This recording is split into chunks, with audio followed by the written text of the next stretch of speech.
Lectura de la palabra de Dios, la Biblia. Primera carta a los Corintios, capítulo 14. Seguid el amor y procurad los dones espirituales, pero sobre todo que profeticéis. Porque el que habla en lenguas no habla a los hombres, sino a Dios, pues nadie le entiende, aunque por el Espíritu habla misterios.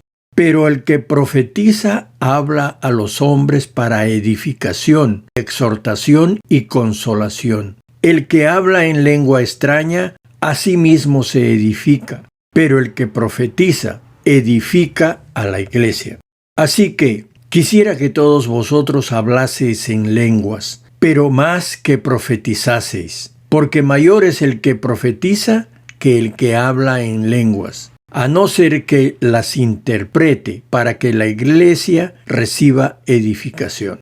Ahora pues, hermanos, si yo voy a vosotros hablando en lenguas, ¿qué os aprovechará si no os hablare con revelación, o con ciencia, o con profecía, o con doctrina? Ciertamente las cosas inanimadas que producen sonidos, como la flauta o la cítara, si no dieren distinción de voces, ¿cómo se sabrá lo que se toca con la flauta o con la cítara?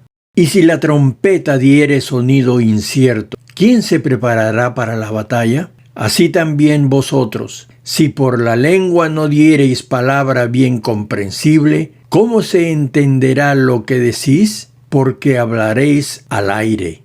Tantas clases de idiomas hay, seguramente en el mundo, y ninguno de ellos carece de significado. Pero si yo ignoro el valor de las palabras, seré como extranjero para el que habla, y el que habla será como extranjero para mí.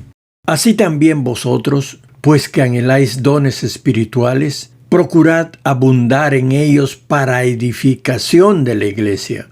Por lo cual, el que habla en lengua extraña, pida en oración poder interpretarla. Porque si yo oro en lengua desconocida, mi espíritu ora, pero mi entendimiento queda sin fruto.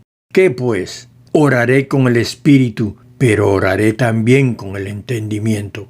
Cantaré con el espíritu, pero cantaré también con el entendimiento.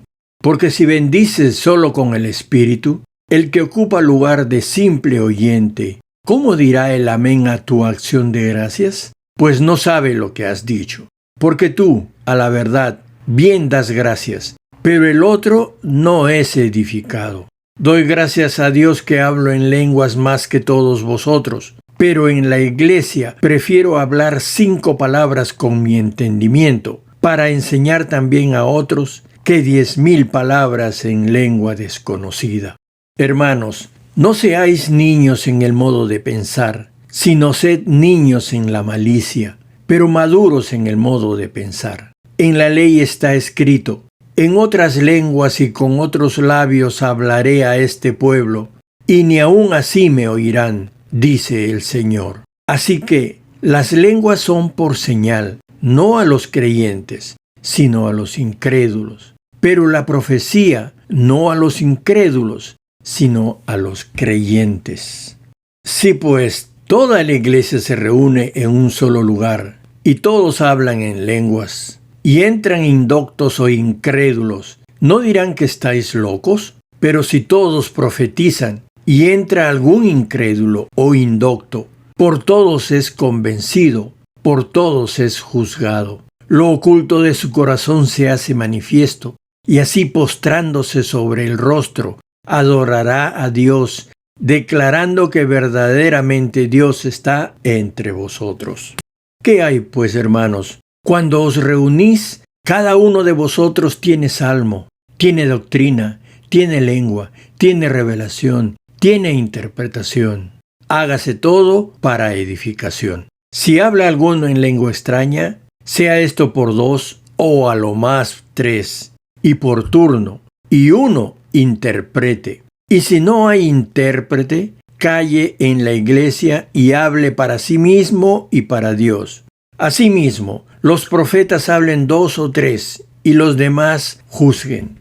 Si algo le fuere revelado a otro que estuviere sentado, calle el primero. Porque podéis profetizar todos uno por uno, para que todos aprendan y todos sean exhortados. Y los espíritus de los profetas están sujetos a los profetas. Pues Dios no es Dios de confusión, sino de paz. Como en todas las iglesias de los santos, vuestras mujeres callen en las congregaciones, porque no les es permitido hablar, sino que estén sujetas como también la ley lo dice. Y si quieren aprender algo, pregunten en casa a sus maridos, porque es indecoroso que una mujer hable en la congregación. ¿Acaso ha salido de vosotros la palabra de Dios? ¿O solo a vosotros ha llegado? Si alguno se cree profeta o espiritual, reconozca que lo que os escribo son mandamientos del Señor. Mas el que ignora, ignore. Así que, hermanos, procurad profetizar y no impidáis el hablar en lenguas, pero hágase todo decentemente y con orden. Amén. Dios te bendiga al escuchar la Biblia. En el nombre del Señor Jesucristo, te invito a recibir diariamente una porción de las Sagradas Escrituras. Cree en el Señor Jesús, arrepiéntete y pídele perdón de tus pecados, y Él te dará su salvación. Luego, guardar sus mandamientos será tu gozo. Amén.